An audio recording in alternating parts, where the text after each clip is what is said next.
All right, this is Rhapsody, and we're here with Of a Revolution, a.k.a. O.A.R. More specifically, I'm Mark.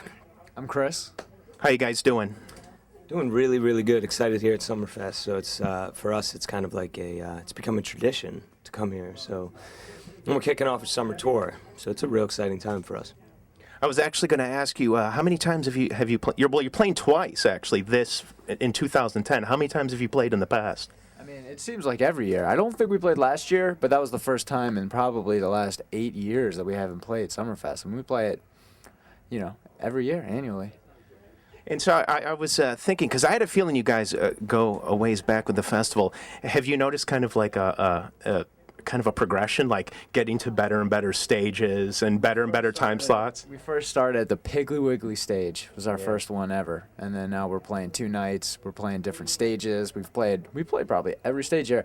We didn't play the Marcus Amphitheater. We played that as on like a separate gig that wasn't tied into the Summerfest, but played all the stages, man.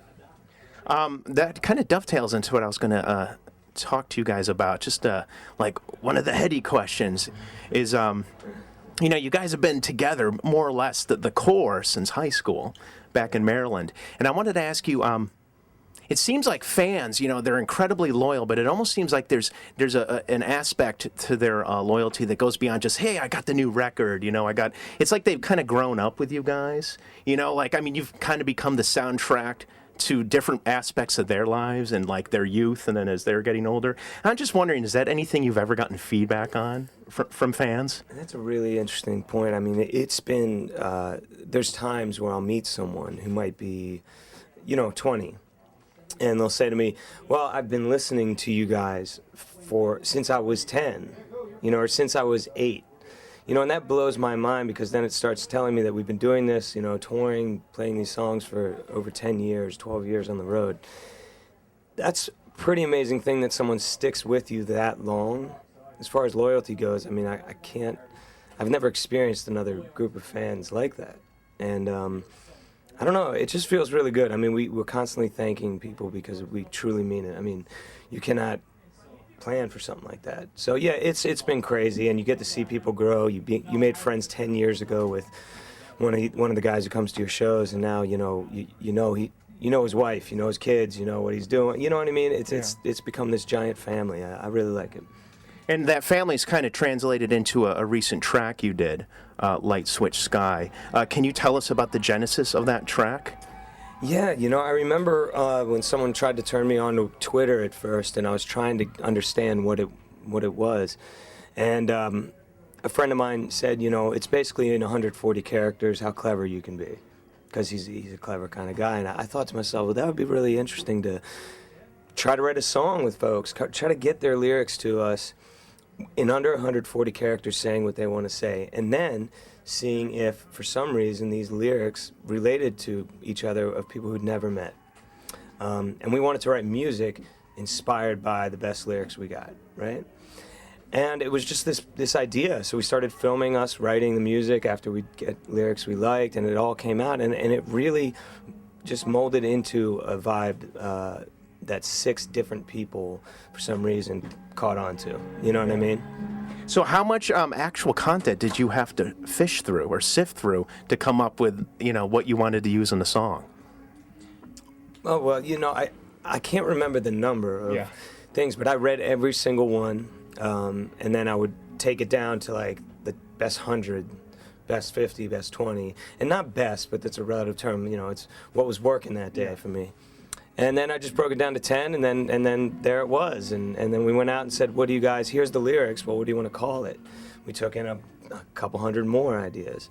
So it took a lot of time, but I learned a lot about how people write and what people are writing about. And I feel like, in general, everyone was saying the same thing. They all wanted to turn on a switch kind of and change things for the positive, and get out of the struggle. So it was pretty interesting. You had a live album, Rain or Shine, come out in January, I believe, and the tour, summer tour, begins, just a few days, I think. And so with all that, do you have plans for any studio time between now and the end of the year? actually are in the middle of it. I mean, as soon as we put the record out, we had already started a writing process for the record, and we went to each band member's city for a week to rehearse. That was kind of nice. Everyone got an extra week at home, but we were writing and practicing and having fun working out these songs from a live kind of a place where the band was performing these songs, as opposed to just kind of memorizing your part. Kind of going into the studio with that mindset. We've been playing these songs for weeks, and we started recording in New York, and we set up and we kind of recorded as a live band, and we recorded like 20 some songs. So right now our task at hand is just to say, hey, we have no real pressure on us, so let's take the time to make the best record we can make. So rather than rushing to get it out, which I think we've done in the past to probably the best result, but I think right now we're just loving the fact that we're kind of taking our time. We want to get it out as soon as we can, but we're not gonna rush it. So this summer we're gonna spend a little extra time getting it perfect, and then we're gonna get it out, hopefully in the next couple months. Do you think it'll be 20 songs, or you think you might whittle it down? We're gonna probably whittle it down. It's just nice to have so many that we really connect with. I think it's just gonna be about what makes the album feel complete. There'll probably be a couple heated arguments because everyone's so attached to so many different songs. But I just don't know. I think in one way or the other, all the songs will, in one form or the other, get out to people. So it's not like we're gonna stash away the ones that don't make it. But in this day and age, you kind of got to get music out in more creative ways rather than just on like a physical CD. So we'll find ways to get it out. I'm going to switch gears with my last question. We had a Rhapsody subscriber who actually, I'm not sure if he or she sent something to our Facebook or tweeted us, but wanted to, so you got to ask him about health food and exercise and different stuff. And so I'm wondering, on that note, maybe you guys can give me like three, whether it be food or some other trick, or maybe even exercise or meditation, like three things that you think more people should know about, like three kind of... Coconut water, number one. That's something that we have now on our rider. It's a little tough to find, but you can find it in Whole Foods, and actually, it's getting popular. Yeah. But it's just really hydrating, really good for you. It's got, it's not. I mean, there's a little bit of sugar in it, that's for sure, but everything else, it's really good. What else do we have? We got. I'd have to say that raw almonds. Yeah, I mean, I'd say oatmeal in the morning. You know what I mean? Everybody's got things to do. Get to school, get the kids off, do what you got to do, and oatmeal's real good for you, real quick. You got to balance it off. The number 3 would be Jack Daniels. Yes, whiskey, because it cleans your system out, and it makes you smell really good. It's a very creative astringent. Yeah, that's a good word. Astringent. I always saw that in my brother's medicine cabinet, and I'm like, ooh, astringent. When he was in high school and he had Oxy everything, that looks crazy. So I don't know. I thought it was lighter fluid. Never knew. It basically is, I think.